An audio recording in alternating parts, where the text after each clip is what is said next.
tá, a esse Morning Call, tá? Hoje nós vamos falar sobre um assunto dos bravos, que é a aposentadoria. Bom, no passado, nós tínhamos aí condições de aposentar aqui no Brasil, até muito bons, né? Quem se aposentou aí até os anos 80 ainda tinha uma condição boa, só que depois, né, passamos a ser corroídos por uma inflação extremamente galopante.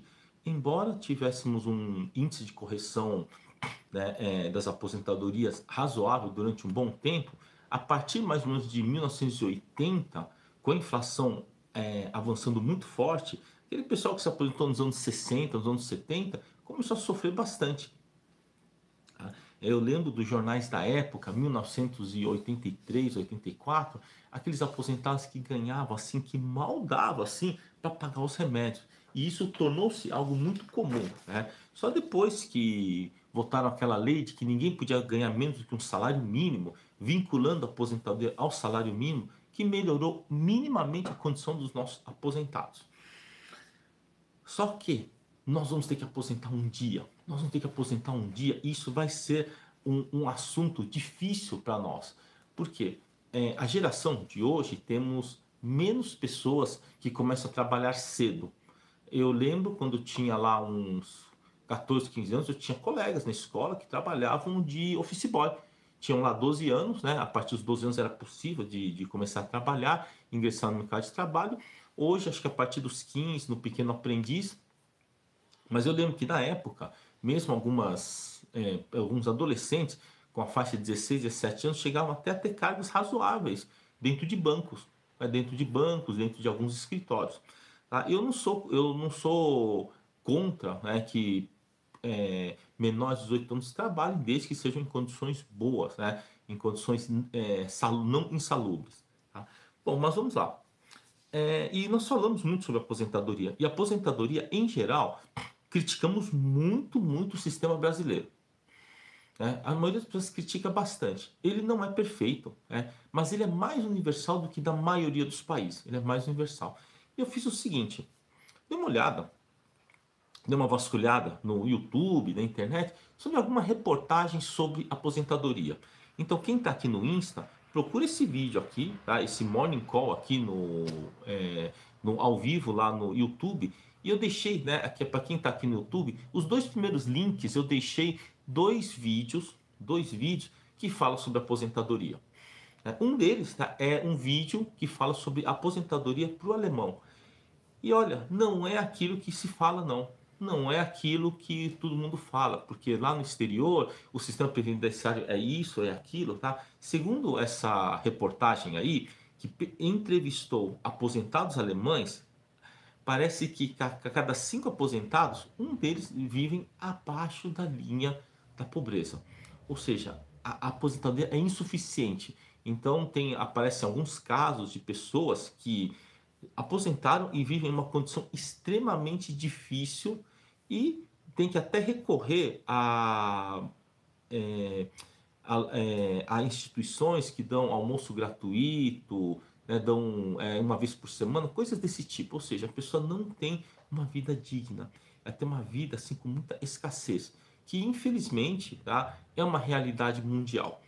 Né? E tem uma outra reportagem, né, que fala sobre os Estados Unidos, fala sobre a aposentadoria nos Estados Unidos. Esse daí não é tão dramático, mas mostra, né, como é que funciona o sistema previdenciário lá, que é bem diferente aqui do sistema previdenciário brasileiro, mas que você também teria que muitas vezes, ele começa o vídeo falando assim, você já viu nos Estados Unidos, você vai lá no supermercado e tem uma pessoa já bem velhinha, fazendo pacote, então trabalhando em lanchonetes, né? Isso é uma coisa muito comum nos Estados Unidos. Mesmo a pessoa se aposentando, em geral, a aposentadoria não consegue suprir as necessidades do dia a dia. Tá? Tem outra linha, outra linhagem, né? Hoje, né, o que nós temos aí é muita gente falando de aposentadoria aqui no Brasil. Falando que o que eu faço? Eu concentro, eu diversifico, compro ações, compro imóvel. Então as pessoas falam um monte de... cada um tem uma abordagem. Tá? Na minha opinião, a minha opinião sobre aposentadoria, cara, tem que ser renda fixa. Tem que ser renda fixa e quem gostar de imóvel, imóvel. Por que isso? Por que que eu entendo que é dessa forma? Vamos lá. Então você está falando que você compra ações, tá bom. Então teve situações em outros países que destruíram com os aposentados, destruíram com a aposentadoria. Vai falar assim, mas foi lá na Venezuela, foi lá na Argentina, né? O pessoal gosta disso daí. Mas a real é que as pessoas não sabem exatamente o que aconteceu. O que as pessoas têm são narrativas e não fatos concretos. Não fatos concretos que possam fazer com que você raciocine e chegue, né? E chegue assim numa conclusão do tipo, olha, é melhor eu diversificar assim, assim ou assado. Bom, a minha, como é que eu estou fazendo? Eu vou deixar preferencialmente em fundo imobiliário, né? Esses que eu já tenho, não vou colocar mais grana, só vou reinvestindo. Eu tenho imóveis, eu vou deixar como imóveis, vou deixar de imóvel alugado e é isso, tá? E eu não pretendo me aposentar enquanto eu tiver saúde para trabalhar, eu vou continuar trabalhando, tá? Então eu não tenho planos de aposentadoria. Talvez reduzir cada vez mais o ritmo, quando os meus filhos estiverem um pouco maiores, já estiverem fazendo faculdade, aí eu pego, dou uma reduzida no ritmo, mas eu não pretendo parar de trabalhar, tá? E isso é uma coisa comum. Agora tem uma outra abordagem que é o seguinte: na Ásia, você percebe que na Ásia é um pouco diferente, principalmente na China, no Japão, né?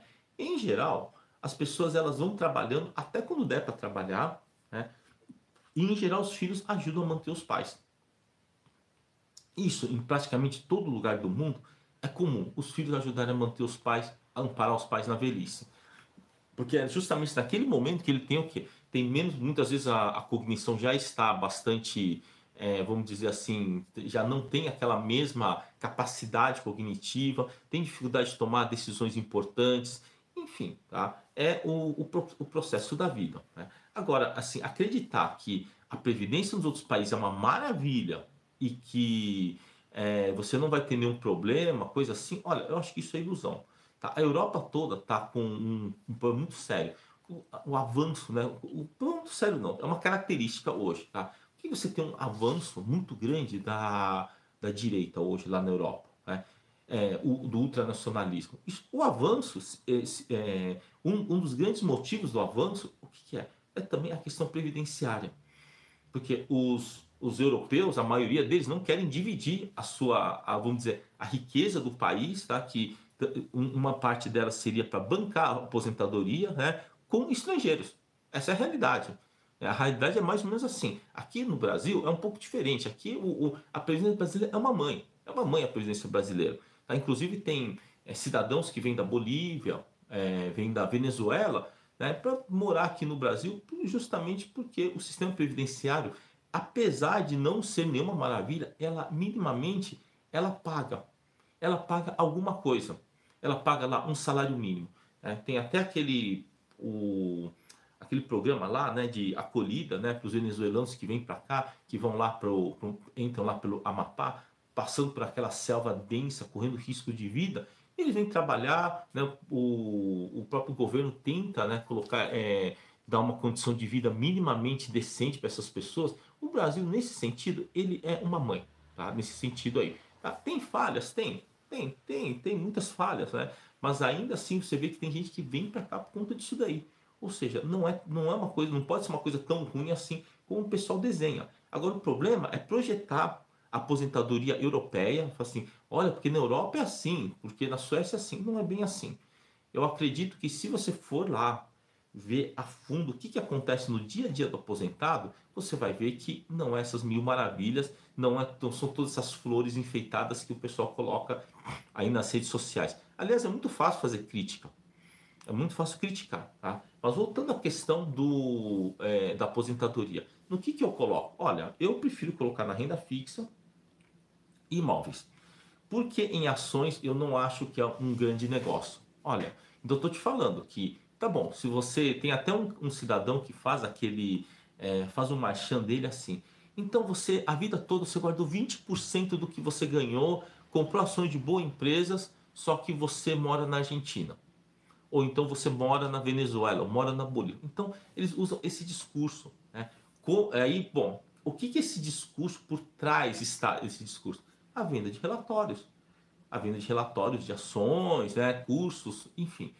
por trás desse discurso. Porque aí, o que, que nós imaginamos? Não, é porque é em país que está deteriorado, em país que está que tá com a economia ruim, é que não adianta você investir em ações. Tá? Bom, primeiro que as ações aqui no Brasil, você vai ver no longo prazo, ele perde feio, leva uma surra do CDI, leva uma surra, tá bom?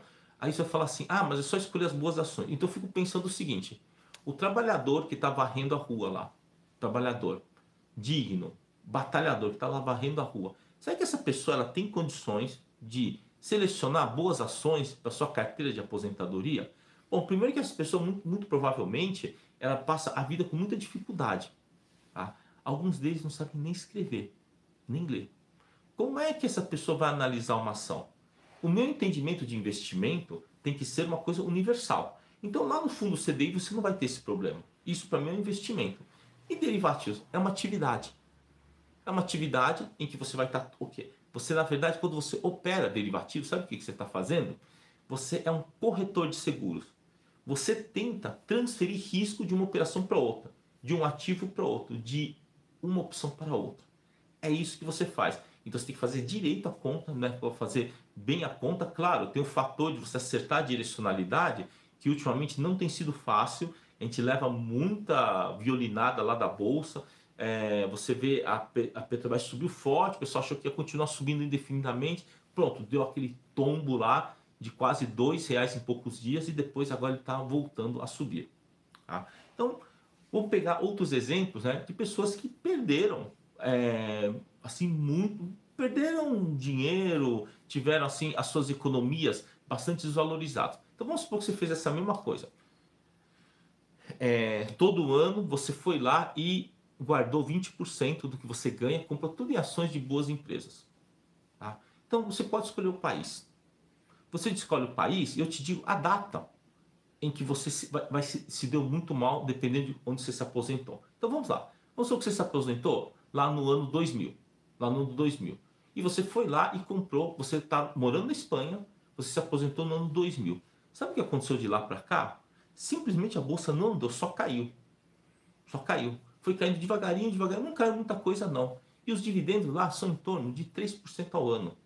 Então se você juntou lá, olha só, hein? Se você juntou lá 500 mil euros, 500 mil euros, né, lá na Espanha, né, comprou empresa espanhola, você ganharia 15 mil por ano. Então dá 1.250 por ano.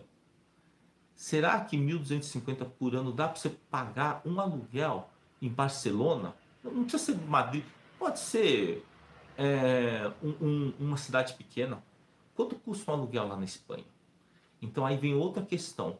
Aquele lance de que não vale a pena comprar imóvel, é melhor você alugar. Será que isso daí é uma boa orientação para gerações vindouras?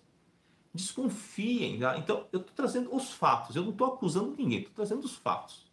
Então você foi lá também, guardou 20% ao mês, 20% de tudo que você ganha ao mês, e você se aposentou em 1980 lá no Japão. Em 1980, o índice Nikkei estava 38 mil pontos. 1980. No ano 2000 estava 7 mil pontos. Então, se você tinha lá o dinheiro, se você tinha lá, por exemplo, o equivalente a $1 milhão lá, depois de 20 anos você teria algo em torno, né? Então ele caiu de 38 para 7, você teria algo em torno de $170 mil e com um dividendo na faixa de 2,5%. 2,5%, né, sobre 170, 200 mil, dá $5 mil por ano. E aí, você consegue viver no Japão com $5 mil por ano? Então a questão aí é o seguinte, né? Não adianta você pegar a exceção e tentar forçar como regra, falar assim, ah, mas se tivesse escolhido boas empresas. No Japão não, todas as empresas estavam no high lá em 1980. Se você aposentou lá e não trocou tudo para renda fixa, você experimentou um empobrecimento, tá? Um empobrecimento de em torno de 83% do seu patrimônio, um empobrecimento sem contar a perda de renda, né? Você vai falar assim, ah, mas e se eu estivesse na Inglaterra? Beleza, vai ver a cotação do Banco Lloyds para você ver. Ele chegou a 600 e poucos euros lá e depois foi para... Ele caiu já mais de 80% em relação à sua máxima. E, né, os dividendos caíram junto. Então, em ações, eu vejo que existe um risco muito grande de você pegar uma época ruim e entre a sua aposentadoria até o dia que você vai ao encontro do Criador, né, é muito provável que você passe por alguma crise, que eles deixem de pagar dividendos. Tá? Inclusive, eu tinha um cliente meu, né, a família dele, eles tinham lá uma aplicação bem grande, eles são herdeiros, ó, herdeiros, hein, gente? Né? A esposa dele é herdeira de um desses bancos aí, de um desses bancões aí. E no Covid, o que aconteceu no Covid? Não estava pagando, não pagou dividendo, né? No ano de 2020, né? Foi cancelado o pagamento de dividendos. Você acredita que a família começou a passar dificuldades? Porque contava com aquele dividendo para poder pagar a escola das crianças. Quer dizer, o que eles ganham é menos do que o que eles precisam para gastar, mas eles tinham lá e tinham herdado lá um lote grande de ações e aquilo pagava aí em torno de 300 mil por ano de dividendos, só que naquele ano não pagou o dividendo, pronto, não conseguiam mais se manter. Então, será que realmente as ações elas garantem o futuro, como muitos apregou? Olha, ficar falando isso como se fosse um mantra, tá? Eu acho que, olha, até pode ser verdade, uma verdade parcial. Não é de todo uma mentira, não é de todo uma falsidade. Mas, no mínimo, é se desconfiar. Tá? Inclusive, as pessoas manipulam isso, manipulam as informações. Vamos lá. Tem gente que fala que comprar casa é um péssimo negócio, que é melhor você investir no mercado financeiro. Então, se você foi lá, comprou uma ação da Azul, uma ação da Americanas, da Via, IRBR, tá? Que inclusive IRBR foi um hype, né? Teve um momento lá que ele saiu de 12, 13, foi até R$ 40. Foi um hype. Imagina se você comprou aquilo lá. Você pegou lá, diversificou. Se você colocou, por exemplo, 10% em duas dessas ações aí que praticamente derreteram o patrimônio. Então, se você teve uma perda de 20% do seu patrimônio, como os juros reais aqui no Brasil é coisa então de 4% ao ano, quantos anos que você teria que aguardar para poder recuperar esse patrimônio? E se você já estiver aposentado, na sua condição mais frágil, em que você já não tem condições de voltar ao mercado de trabalho, ou se voltar para o mercado de trabalho, vai voltar talvez com um nível de eficiência muito inferior aos que já estão hoje no mercado. Tá? Então, realmente, a aposentadoria é um problema sério. Mas eu não vou fazer aquele lance, né, que nem muitos influenciadores falam. E agora? O mercado subiu, o mercado caiu. O que vocês estão achando? E não dá nenhuma conclusão. Tá? Eu também não vou dar nenhuma conclusão. Tá? Mas o que eu vou fazer, o que eu vou falar assim, é o que eu estou fazendo. Tá? O que eu faço? Como eu falei, eu tenho lá um investimento em fundo imobiliário que não me arrependo, mas também não me dei muito bem. Está praticamente empatado com o DI depois de 14 anos de investimento. Teve ações que eu ganhei, teve fundos que eu ganhei bastante, teve outros que eu perdi bastante. No cômputo geral ficou mais ou menos empatado com o DI. Tá? Não deu grandes coisas. Mas tem uma vantagem. O fundo imobiliário de tijolo, principalmente de logística, ele não vou dizer que ele é garantido, mas ele praticamente a todo momento ele paga, todo mês ele paga lá dividendo. Eu só estou reinvestindo dividendo, não estou colocando dinheiro novo. Dinheiro de novo é CDI. O que eu nunca deveria ter saído do CDI. Tá? Desde que eu me conheço por gente, eu sempre colocava dinheiro no CDI. Na época, tinha uma época que era o overnight, colocava no CDI, colocava. Eu nunca me arrependi disso.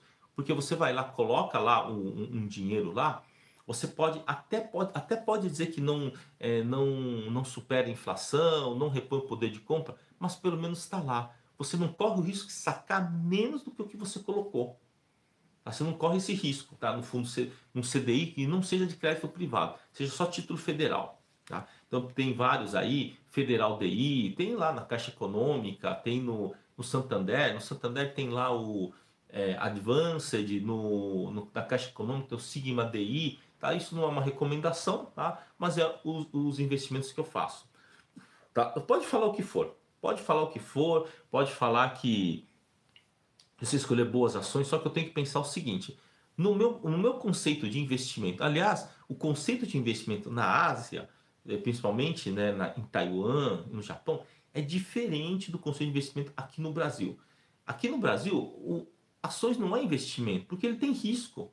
Investimento é aquele negócio que qualquer pessoa, mesmo que ela não saiba ler, consiga aplicar naquilo e obter o quê? Minimamente alguma segurança. Esse é o conceito de investimento. Então, no meu entendimento, o único investimento, o que é? É NFT e fundo DI. Para mim, são os únicos investimentos. A crédito privado, você pode não conseguir receber. Quem lembra das debêntures, né, que as empresas emissoras não honraram e que você se tornou um credor quirografário. Aquele que vai receber alguma coisa depois de todos os outros credores serem pagos, né? A contar primeiro, né, os impostos, depois o trabalhista, depois tem aquela fila de gente lá que são os fornecedores e depois talvez você receba alguma coisa. Tá? Então, a questão que fica é o que faremos. Eu já estou fazendo a minha parte, como eu falei. Eu vou deixar no CDI, eu tenho um imóvel, eu não vou investir também mais em imóveis. Eu já investi o que eu tinha que investir em imóvel, tem um predinho lá com nove estúdios pequenininhos, né? Eu vou manter esse imóvel aí, eu vou continuar investindo no DI e o investimento em fundo imobiliário eu vou reaplicar e quando eu precisar, eu, em vez de reaplicar, eu retiro o dinheiro para as minhas despesas. Mas eu estou principalmente investindo na minha saúde, para que eu tenha longevidade no meu trabalho, para que eu tenha qualidade de vida. E talvez isso seja o melhor caminho. Investir na sua saúde, não só na sua saúde biológica, mas principalmente na sua saúde mental. Se afastar das pessoas que te fazem mal, parar de colocar lixo dentro da cabeça, ficar assistindo influenciadores que pregam o apocalipse, isso faz mal para você.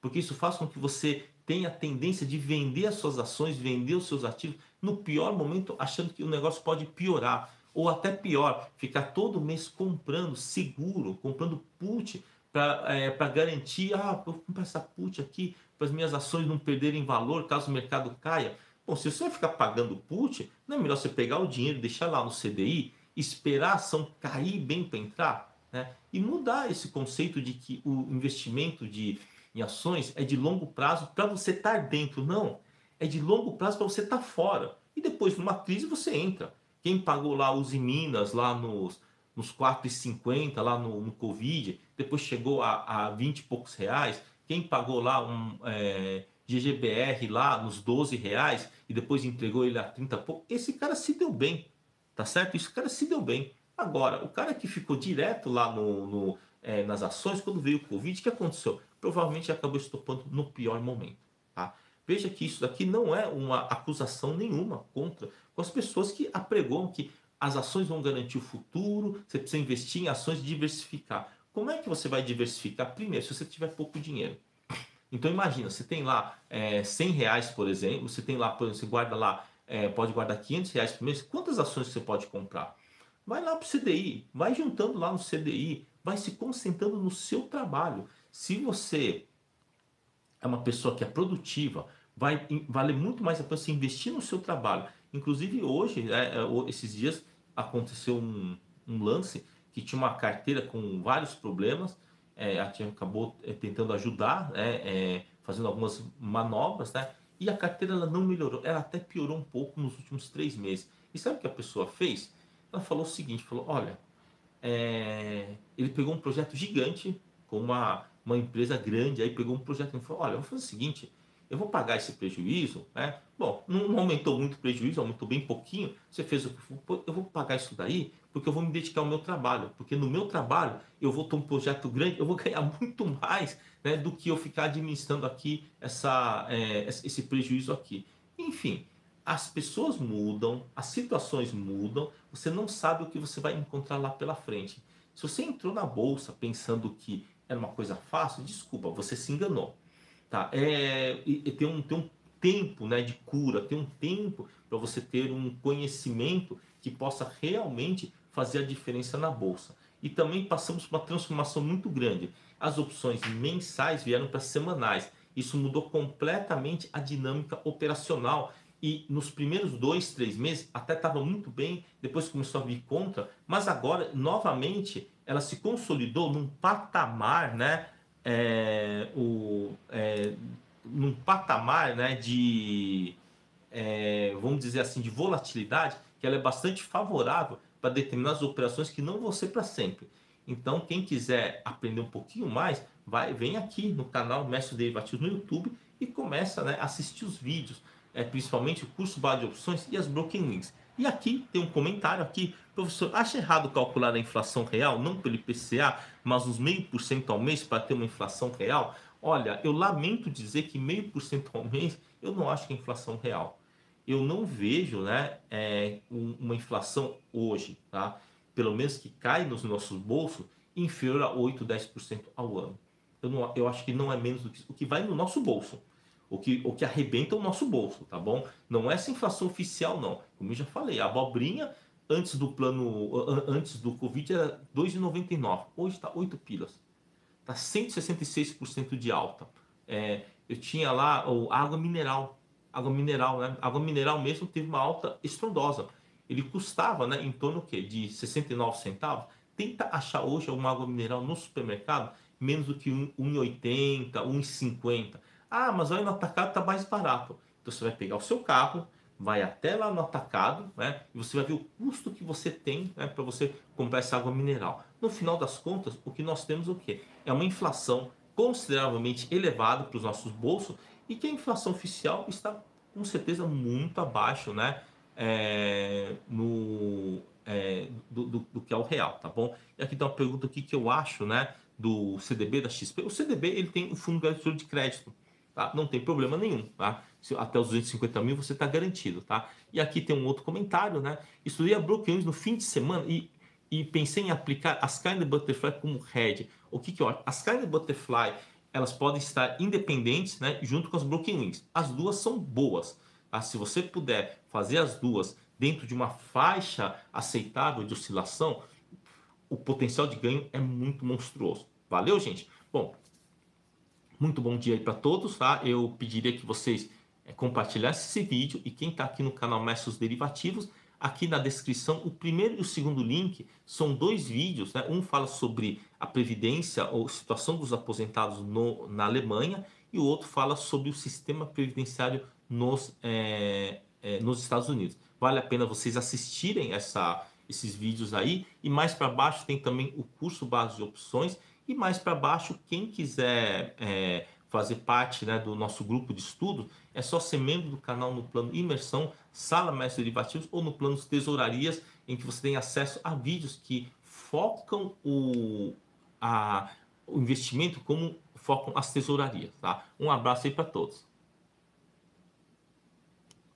E o pessoal aqui no Insta, por favor, vai lá no YouTube.